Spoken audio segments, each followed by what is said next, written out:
مشاهدينا الكرام، مساءكم سعيد واهلا وسهلا ومرحبا بحضراتكم معنا في هذه الحلقه التي نسلط فيها الضوء على الاحداث الاخيره المتعلقه بوحدتنا الترابيه للمملكه المغربيه.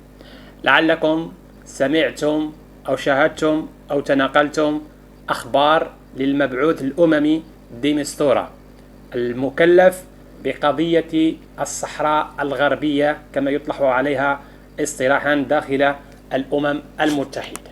هذا المبعوث مؤخرا خرج بتصريح من داخل الأمم المتحدة في ندوة صحفية، واعتبرته الأمم المتحدة تقرير أو تصريح غير رسمي بتاتا، بل هو مقترح فقط.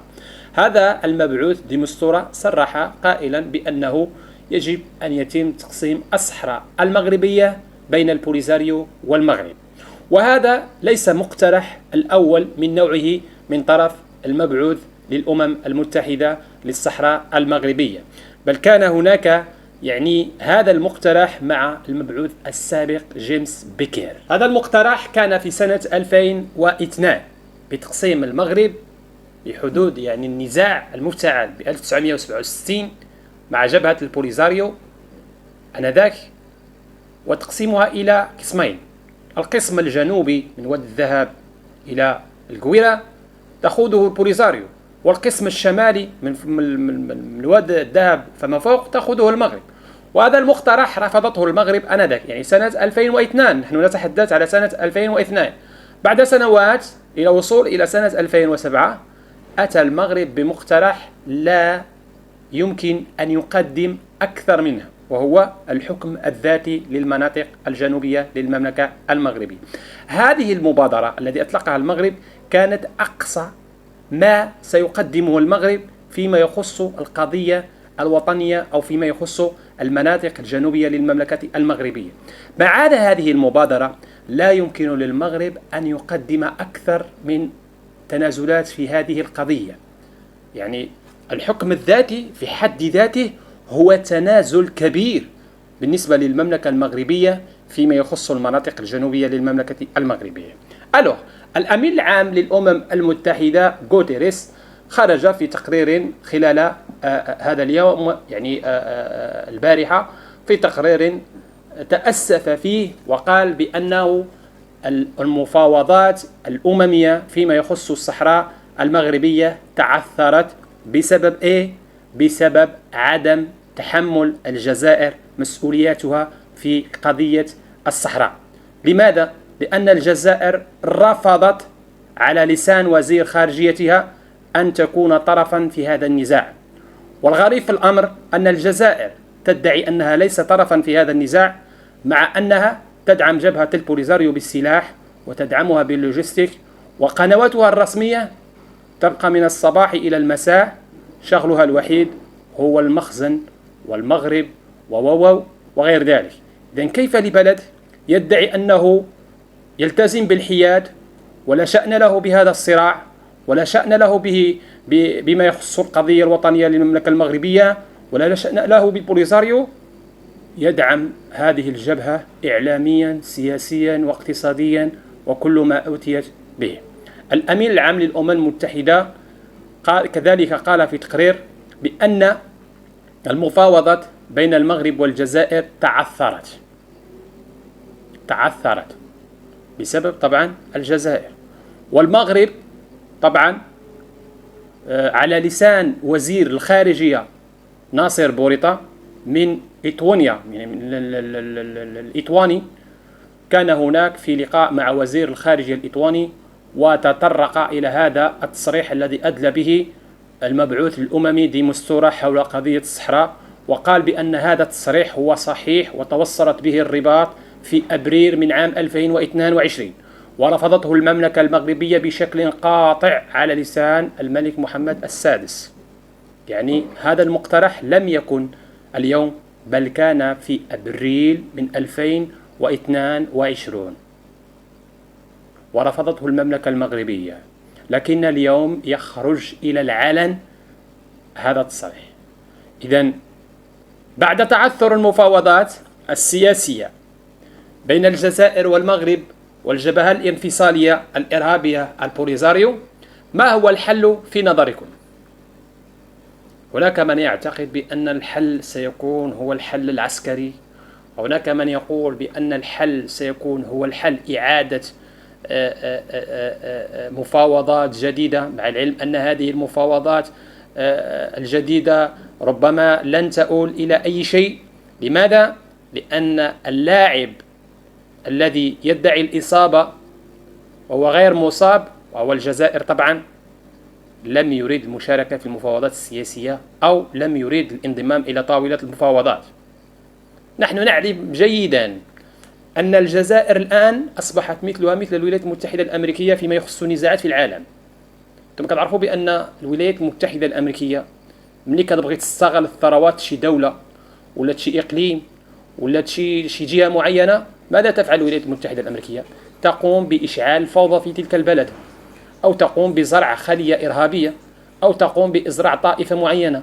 وبالتالي تتدخل الولايات المتحدة الأمريكية على شكل دبلوماسي، على شكل هيئات أممية، على شكل جمعيات، على شكل هيئات حقوقية.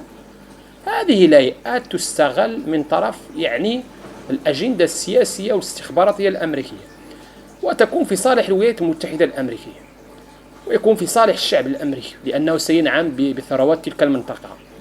الجزائر الآن ماذا تريد؟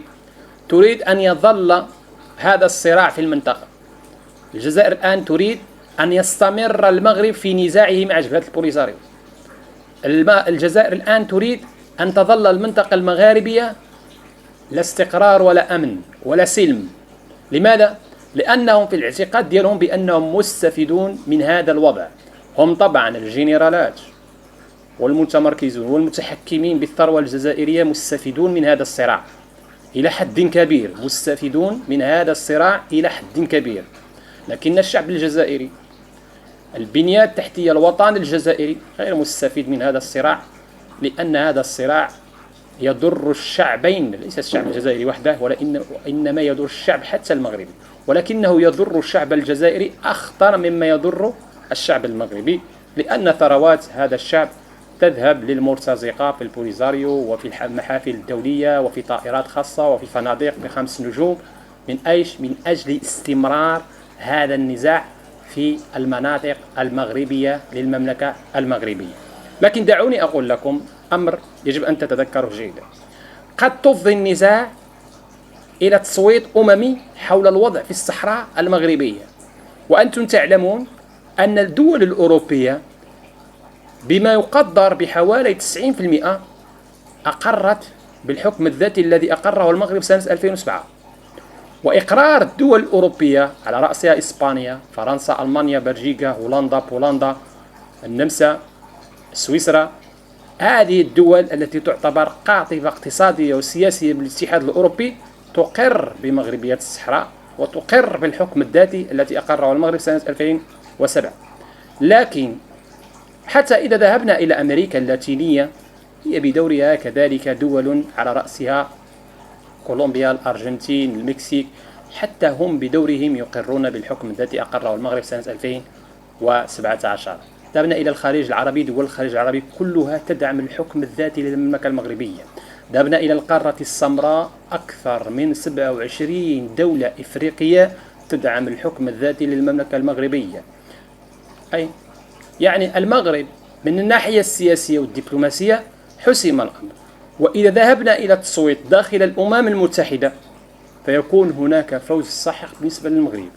وبالتالي في هذه النقطة، في التصويت التي سيجري داخل الأمم المتحدة، أعتقد أنه ستلجأ الجزائر إلى مناورات عسكرية كما هو الحال مع مالي وليبيا.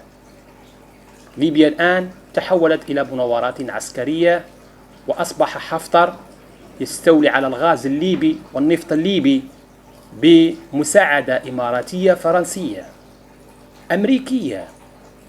وهذا ما سيحدث في المنطقة المغربية لا قدر الله. قد تتحول تلك المنطقة إلى نزاع عندما يقدم المغرب على الفوز سياسيا ودبلوماسيا في تلك المنطقة. وتذكروا جيدا أن هذا ليس أمر عادي جدا، بل هو أمر محتوم، لأن السياسة الدولية قد تتغير قواعدها في أي لحظة من اللحظات، ولكن لا يمكن أن تغير من السياسات المحلية للدول. فالسياسات المحلية للدول لا يمكن أن تتغير مثل السياسات الدولية. فالمغرب إذا قال بأنه لن يقبل بتقسيم الأراضي الجنوبية للمملكة فهو يعي جيدا ما يقوله. وإذا كان قد قدم المقترح الحكم الذاتي للأقاليم الجنوبية فهو كان بمثابة تنازل كبير بالنسبة للمغرب وللمغاربة. وبالتالي يبقى الآن وتبقى العيون الآن على التصويت داخل الأمم المتحدة فيما يخص هذا الملف. ولعل أقول لكم أن أبرز ما سيجعل هذا الملف أكثر نشاطية في العالم هو السلاح والحراكة المسلحة التي ستقودها الجزائر ضد المغرب. وهذا ليس ببعيد، أقول لكم ليس ببعيد، لأن من المنتظر ومن التهور أن الجنرالات في الجزائر قد يقومون باستعمال الورقة الأخيرة وهي الورقة العسكرية ضد المغرب بعد الهزائم في شتى المجالات. مشاهدينا الكرام، إلى هنا أستودعكم الله، والسلام عليكم ورحمة الله تعالى وبركاته.